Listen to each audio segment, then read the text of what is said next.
confused together about what pots and pans that we should buy, here's a couple of tips for you about, just to remember about cleaning them and taking care of them. Remember, don't leave them on the stove. People have this habit. They buy pots and pans, they put it on the stove, they turn the stove on, they leave them there, unattended. They're going to buckle on you. They're going to get discolored on you, okay? Copper. Remember we talked about copper earlier. Hey, you can find them in flea markets and a lot of places that you can find them inexpensively, because they are expensive. And a lot of places, not only in New York, around the country, can re-tin them, okay? Whether it's nickel or tin or whatever in the inside, pretty inexpensively. The other thing, you get a pan like this, we can see this, Buck, not seasoned that well. Or perhaps maybe it's not cleaning. You can't scrape this out. These are one of the inexpensive. So it's not a point of reference of what the most expensive pan is out there by, because these are inexpensive and these are great pans, but they're not for every dish. When this stuff happens to you, quick little tip.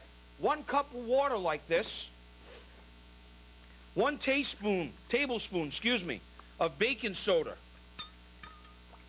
Dissolve it, put it in there, and then you just kind of let it slowly come up to temperature and let it simmer. And a lot of that stuff in there will come out.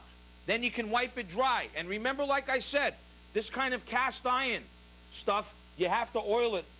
You got to keep it oiled, okay? The other thing that we're all confused about, I get a new pan, whether it's stainless.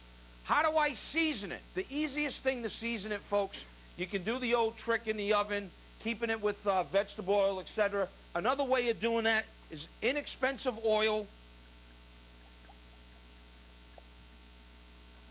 and salt, okay? And I mean like a lot of salt with the oil.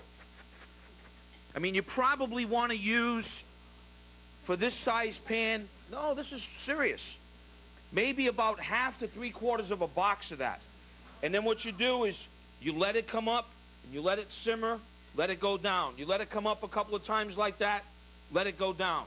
Then after that, you discard that and you wipe it out with like either paper towels or a towel like that, get all the salt out. Then you should use it once or twice with something oily.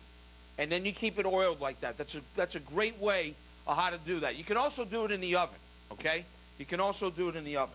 So, we got our picks, we got our cleaning tips.